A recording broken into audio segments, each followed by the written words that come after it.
ఇసుక పాలసీ ఇప్పటి వరకు ప్రజలు పడుతున్నటువంటి ఇబ్బంది దాని గురించి ప్రెస్ మీట్ కండక్ట్ చేద్దాం. మనందరికీ తెలుసు, గత ప్రభుత్వంలో ఉచితంగా ఇసుక ఇచ్చేటువంటి విధానం ఉండేది. దాన్ని 2019లో జగన్మోహన్ రెడ్డి గారి యొక్క ప్రభుత్వం దాన్ని రద్దు చేసి కొత్త ఇసుక పాలసీ అని చెప్పేసి ఏపీఎండిసికి అప్పచెప్పి ఇసుక టన్ను రేటు దాదాపు 375 రూపాయలకి నిర్ణయించారు. దాన్ని ఆన్లైన్ బుకింగ్ అని కొన్ని రోజులు చెప్పారు. తర్వాత డోర్ డెలివరీ విధానం అని చెప్పేసి తర్వాత కొన్ని రోజులు దాన్ని నడిపి ఒక 5 నెలలు 6 నెలలు ఇసుక అనేది ఎవరికి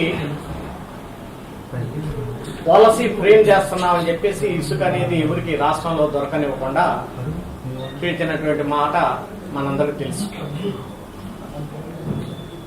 ఆ టైంలో చాలా మంది బేల్దార్ మేస్త్రులు, పెయింటర్స్, కార్పెంటర్స్ వీళ్ళందరూ పని లేకుండా చాలా ఇబ్బంది పడి ఆ 6 నెలల్లోనే వాళ్ళందరూ కూడా చాలా ధర్నాలు చేసినటువంటి విధానం మనం చూసాం. తర్వాత జేపీ సంస్థకి అనేటువంటి సంస్థకి అప్పచెప్పి తర్వాత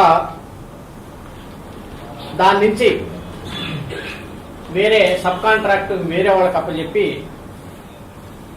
ఆన్లైన్ తొలగించి నేరుగా డబ్బులు తీసుకొని ఇసుక అమ్మేటువంటి పద్ధతిని మనం చూసాం.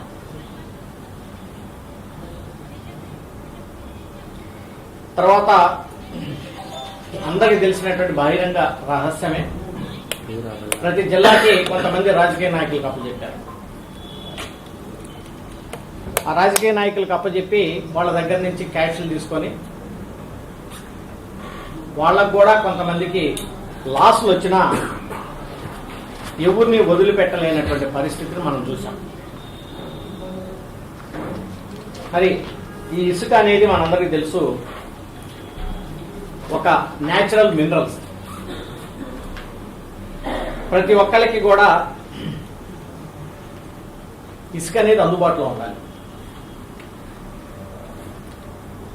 అది బేసిక్ రా మెటీరియల్. ఏ కన్స్ట్రక్షన్ జరగాలన్నా, ఏ డెవలప్మెంట్ యాక్టివిటీ జరగాలన్నా. కానీ ఈరోజు ఇసుక ప్రైస్ ఎలా ఉందంటే బంగారం కంటే కూడా ప్రీమియం అయిపోయింది. అప్పుడప్పుడు బంగారం రేటు తగ్గుతుందేమో కానీ ఇసుక రేటు మాత్రం తగ్గట్లేదు. ఇప్పుడు వీళ్ళు చేసేటువంటి పద్ధతిలో అసలు ఇసుక తీయటానికి అవసరమైనటువంటి పర్యావరణ అనుమతులు ఉన్నాయా, ఉంటే ఎక్కడెక్కడ రీచ్ల్లో ఉన్నాయి, ఏ రీచ్ల్లో ఉన్నాయి, మరి ఆ రీచ్లు ట్రిబ్యునల్ అనుమతులు లేకపోయినా అనుమతులకు విరుద్ధంగా భారీ యంత్రాలను తీసుకొని ఇసుక తవ్వుతున్నటువంటి మాట వాస్తవం కాదా? దాని మీద అధికారులు స్పందించాల్సినటువంటి అవసరం ఉంది. కళ్ళ ముందే అక్రమాలు జరుగుతున్నాయి. పోలీసులు చూస్తున్నారు, రెవెన్యూ డిపార్ట్మెంట్ చూస్తున్నారు, విజిలెన్స్ వాళ్ళు చూస్తున్నారు. అలాగే దీనికి పర్యావరణ అనుమతులు లేవు అని చెప్పేసి పొల్యూషన్ కంట్రోల్ ఇచ్చినా కానీ అక్రమ తవ్వకాలు మాత్రం ఆగట్లేదు. ఇప్పుడు మనం ఇది ఎలా ఉందంటే మనం చెప్తుంటాం, మన నినాదం ఏమో పెత్తందారులకి పేదలకు మధ్య జరుగుతున్నటువంటి పోరాటం అని చెప్పేసి మనం చెప్తుంటాం డైలీ. ఇది పేదలకు సంబంధించినటువంటి అంశం ఇసుక అనేది. వాళ్ళు ఇంతకుముందు ఎస్సీలో, బీసీలో ఆ లోకల్గా ఉన్నటువంటి వాళ్ళు చేసుకొని కాంట్రాక్టర్స్కి మేలు చేసుకునే విధంగా ఏదో వాళ్ళు కొన్ని రీచ్లు లోకల్గా ఉన్నటువంటి వాళ్ళు చేసుకొని ఆ రీచ్ల్లో వచ్చినటువంటి ఆదాయంతో చిన్న వాళ్ళంతా బతికేటువంటి పద్ధతిని మనం చూసాం. కానీ చెప్పేదేమో పెత్తందారి వ్యవస్థ, పేదలు అని అనటం, ఒక కార్పొరేట్ సంస్థ ద్వారా పేదలకి రావాల్సినటువంటి